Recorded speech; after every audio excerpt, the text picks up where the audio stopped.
Assalamualaikum warahmatullahi wabarakatuh. Perkenalkan, nama saya Muhammad Faridjakan Wahyudi dengan NIM 223020503099. Pada kesempatan kali ini, saya akan mempresentasikan presentasi saya yang berjudul Analisis dan Optimalisasi Jaringan Menggunakan Metode Perconnection Classifier. Oke, di soal nomor 2 itu ada soal yang dimana Anda adalah seorang network engineer pada suatu internet service provider (ISP) tempat Anda bekerja menjalin kerjasama dengan PT Komunikasi Data Lancar untuk menyediakan akses internet di kantor yang akan dibangun. Anda diminta untuk merencanakan pembangunan jaringan internet di sana, khususnya di bagian infrastruktur. Anda diminta merencanakan implementasi jaringan yang akan dipresentasikan ke manajer Anda dan pimpinan dari PT Komunikasi Data Lancar tersebut. Kondisi NIM ganjil.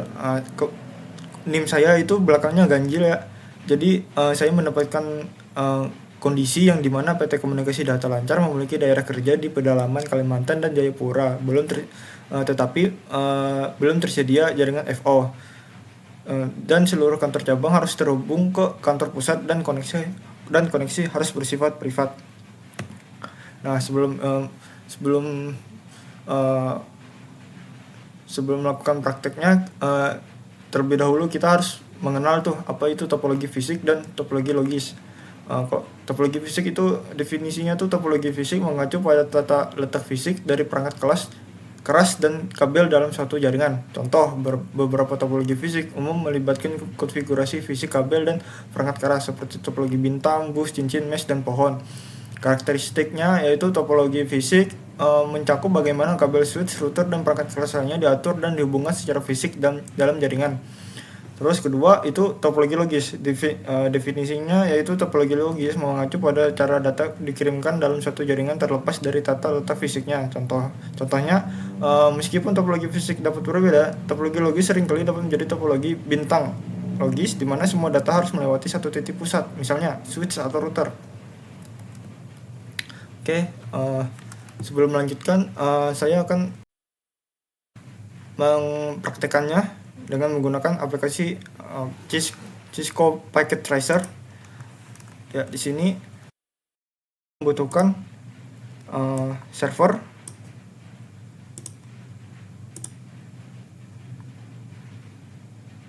switch, dan PC.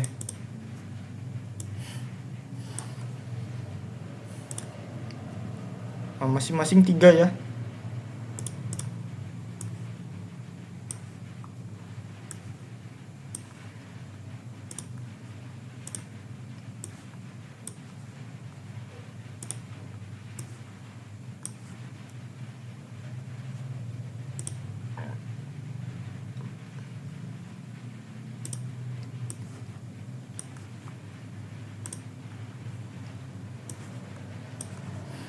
Oke, kita hubungkan ke server ke switch-nya. Kita pilih flash internet 0/1. Terus kita hubungkan switch ke PC. Terus kita menambahkan 2 buah router. Routernya saya pilih 1841. Oke, kita rapiin dulu. Terus dari switch kita hubungkan ke router.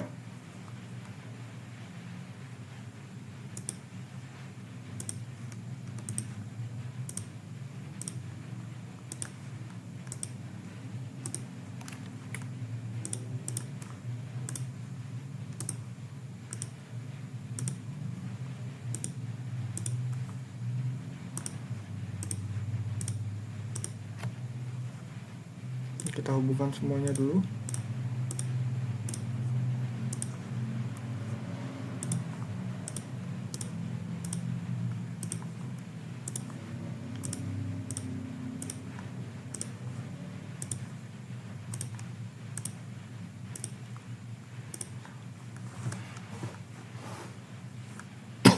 Oke, ini jadi mereka sudah terhubung ya.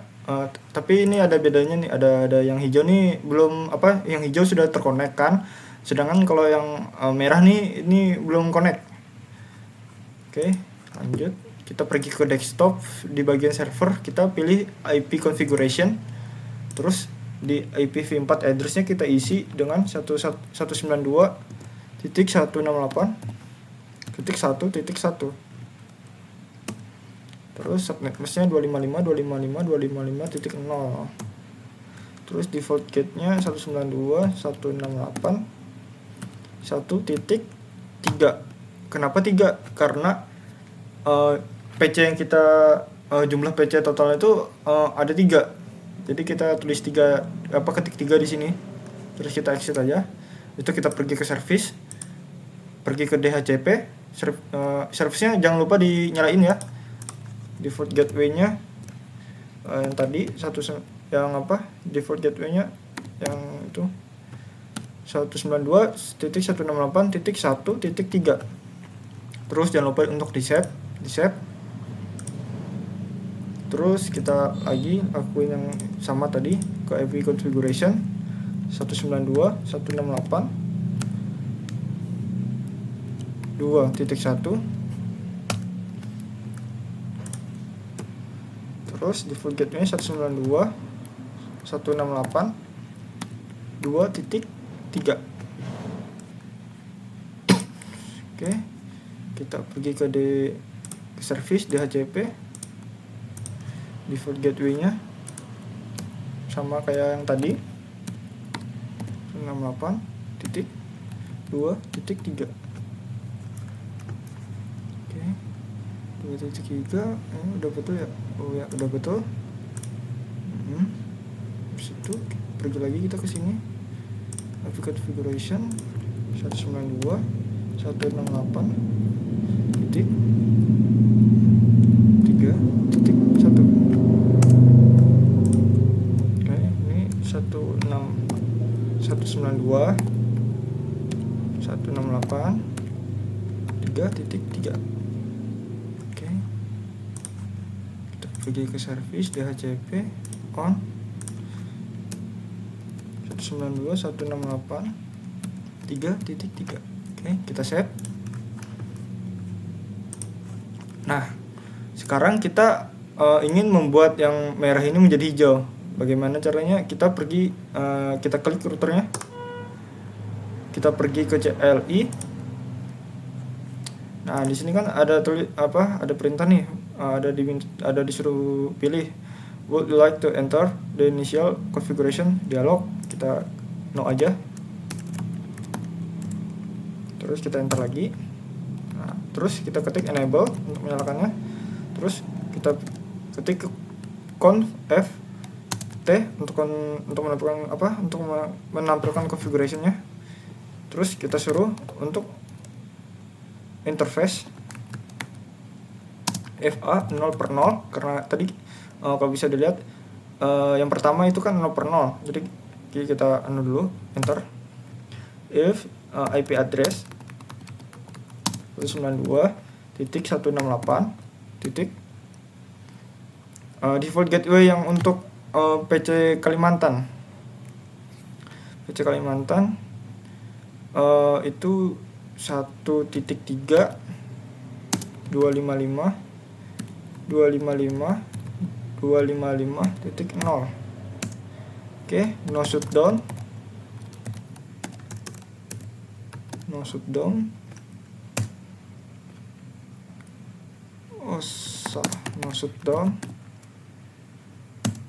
Oke, udah benar.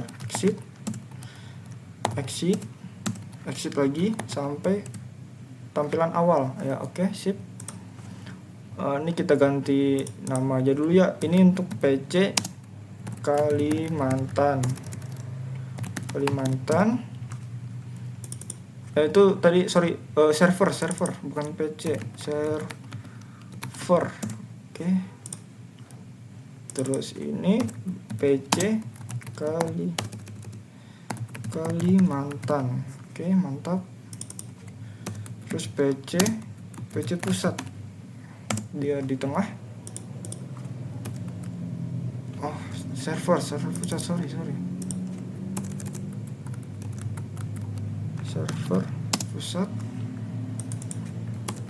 PC pusat. Oke.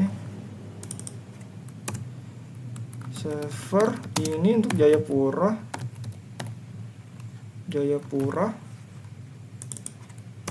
PC Jayapura. Oke, mantap. Oke, kita lanjut lagi. Enable configuration interface FA. Setelah 0/0 itu tadi 0/1 ya. Oke, terus if IP address 192.168 2.3 255.255.255.0. Oke, no shutdown. Oke, exit lagi. Oke, yang bagian ini sudah terkoneksi ya. Ini titik kuning ini dia masih loading, dia masih memproses. Jadi kita lanjut aja. Untuk yang Jayapura ke pusat, no. Enable configuration interface FA 0/0 IP address 192.168 3.3 255.255.255.0. Oke, no shutdown. Oke, exit lagi. Oke, kita keluar, kita cek. Oke, selanjutnya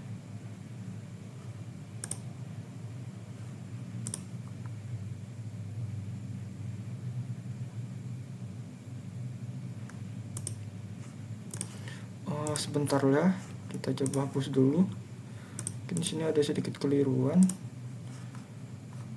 di bagian routernya. Kayaknya kita salah menghubungkan ya. Soalnya ini ke sini 0/0 ya. Oke, sip.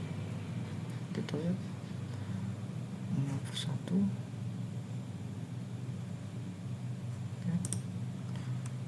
Terusnya, oke, kita ulang lagi. Enable configuration interface FA 0/0 if IP address itu 192.168 3.3 255.255.255.0. Oke, no shutdown.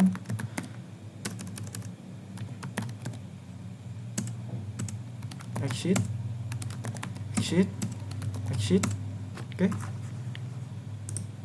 Oke, sip. Enable tadi aja configuration interface FA 0/1 if IP address 192.168.2.3 255.255.255.0. No shutdown. Oke, exit. Oke. Nah, ini sekarang semuanya sudah terhubung ya. Oke, kita coba untuk mengirimkan data ke PC Jayapura ke PC pusat. Oh ya, lupa.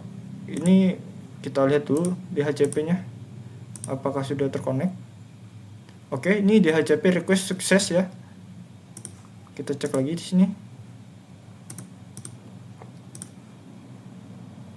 Oke, sini ini juga sukses ya. Kita cek yang komputer Jayapura apakah sukses juga. Kita klik DHCP-nya. Oke, sukses dua-duanya, itu tiga-tiganya. Oke, kita coba untuk mengirimkan pesan. Ping 192.168. Oke, kita lihat dulu ya untuk IP untuk PC ini apa 2.2.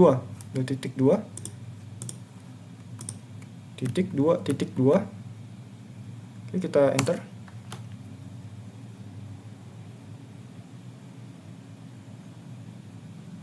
Oke, bisa aman.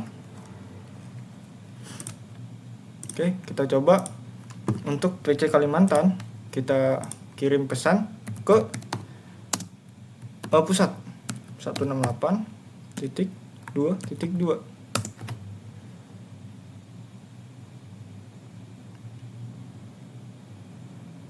Oke, bisa lancar. Oke, sekarang kita lanjut untuk melakukan pembahasan PPT-nya.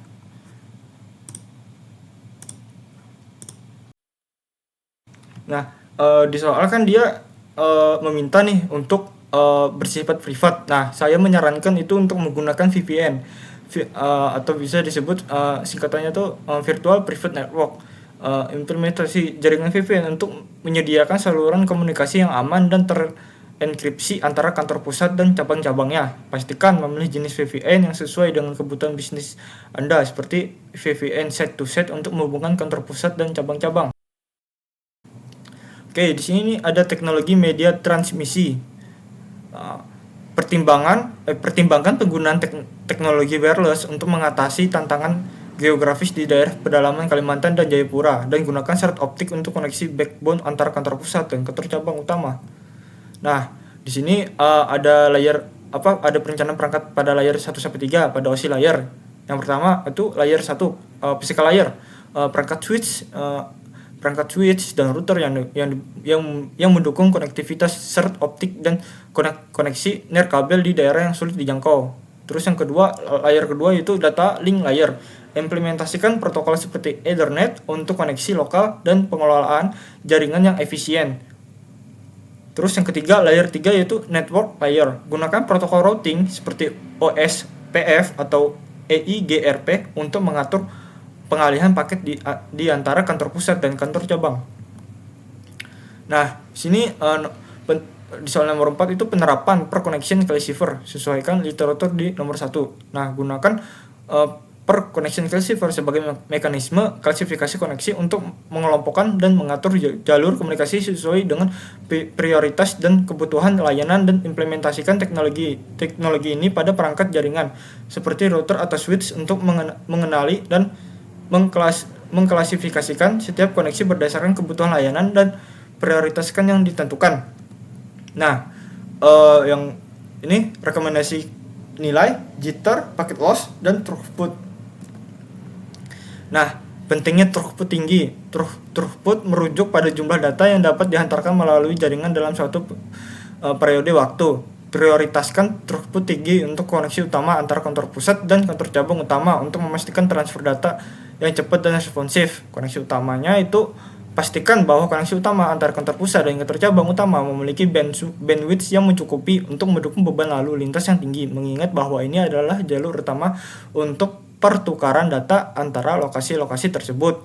Terus implementasinya yaitu gunakan teknologi seperti serat optik atau koneksi nirkabel yang memiliki kapasitas tinggi untuk memastikan throughput yang optimal. Terus ini rekomendasi nilai packet loss dan jitter. Batasi packet loss dan jitter dengan menggunakan QoS. Nah, QoS itu quality of service. QoS adalah pendekatan untuk memberikan prioritas dan mengelola kualitas layanan pada jaringan. Ini melibatkan pengaturan prioritas paket berdasarkan kebutuhan dan karakteristik lalu lintas. Nah, packet loss itu ada waktu kita mengirimkan pingnya tadi. Nah, di sini kan ada nih 25% loss. Jadi apabila persennya itu 100%, itu dia tidak mengirimkan data atau tidak bisa mengirimkan data. Nah, sedangkan kalau misal 0% itu dia lebih bagus ketimbang 100% dia, berarti kalau 0% itu berarti tidak ada packet loss. Nah, kebetulan di sini 25% loss. Dia jadi tetap bisa mengirimkan data tapi tidak gede, menghasilkan packet lossnya tidak besar. Nah, jadi rekomendasi nilainya tuh lebih 25%.